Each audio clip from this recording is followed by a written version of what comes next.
Hi! Hello అండి. Welcome to Bharat kitchen. నేను మీ భారతి. ఎలా ఉన్నారండి అందరూ? నేనైతే చాలా బాగున్నాను.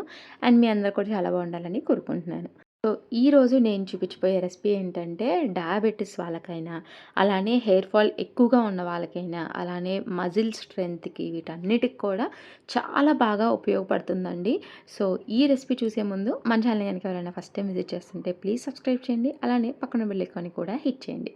సో, ఫస్ట్ అయితే ఇలా బ్రోకోలీ మొత్తాన్ని నీట్‌గా క్లీన్ చేసేసి హాట్ వాటర్‌లో ఇలాగ నేను ఫ్రై చేసుకుంటున్నా అండి. సో, ఫ్రై ఇష్టం లేని వాళ్ళైతే సాటెడ్ ఫ్రై కూడా చేసుకోవచ్చు. అండ్ మనకి రీసెంట్‌గా నేనైతే ఒక చోట చూసాననమాట. బ్రోకోలీ తినడం వల్ల ఏంటంటే డయాబెటిస్ ఎక్కువగా ఉన్నవాళ్ళు కూడా కంట్రోల్ అవ్వచ్చు. అండ్ ఇంకా ఎక్కువగా వాళ్ళు గనక తీసుకుంటే సలాడ్స్ రూపంలో అలా కూడా డయాబెటిస్ అనేది చాలా తక్కువ లోగా ఉండొచ్చు అని చెప్పేసి రీసెంట్ స్టడీస్‌లో అయితే నేను చదివా అండి. సో, మీకు కనుక ఇంట్రెస్ట్ ఉంటే బ్రొకోలీని రోజు ఫుడ్‌లో యాడ్ చేసుకోవడం అయితే అలవాటు చేసుకోండి.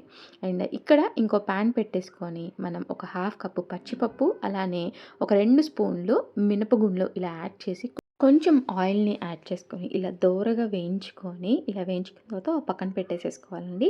అండ్ ఇప్పుడు అదే ప్యాన్‌లో ఒక 2 స్పూన్స్ జీలకర్ర, అలానే ఒక 2 స్పూన్స్ ధనియాలు, అలానే కారానికి సరిపడే ఎండుమిర్చిని కూడా యాడ్ చేసుకొని, అలానే ఒక 1/4 కప్పు ఇలా రెండిటిని మిక్స్ చేసి తీసుకున్నా అండి. ఏవంటే సన్‌ఫ్లవర్ సీడ్స్, అలానే వాటర్ మెలన్ సీడ్స్ రెండిటిని కలిపి ఒక 1/4 కప్ తీసుకున్నా అండి. సో, ఇలా అన్నిటిని కలిపి ఇలా చక్కగా వేయించుకొని ఒక పక్కన పెట్టుకున్న తర్వాత సేమ్ అదే ప్యాన్‌లో ఒక 2 గుప్పెళ్ళు మనం చక్కగా ఈ కరివేపాకుని ఏంటంటే క్లీన్ చేసుకొని కొంచెం డ్రై చేసుకోవాలండి. సో, అప్పుడేంటంటే మనకి ఎక్కువ రోజులు స్టోర్ చేసుకోవడానికి అనేది ఉంటుందన్నమాట. సో, ఈ కరివేపాకును కూడా సేమ్ అదే ప్యాన్‌లో కొంచెం మనకి వేయించుకున్న తర్వాత ఆ స్మెల్ అనేది వస్తుంది కదండీ! సో, అలా కొద్దిగా ఒక 5 మినిట్స్ వేయించుకోవాలన్నమాట. ఇలా కొంచెం రోస్ట్ అయ్యే వరకు. ఇలా వేయించుకొని ఒక పక్కన పెట్టుకున్న తర్వాత ఈలోపు ఏంటంటే మనకి బ్రొకోలీ కూడా చక్కగా ఫ్రై అయిపోయాయి కదండీ! సో, వీటన్నిటిని కూడా తీసుకొని ఒక ప్లేట్‌లోకి పెట్టేసేసుకుందాము.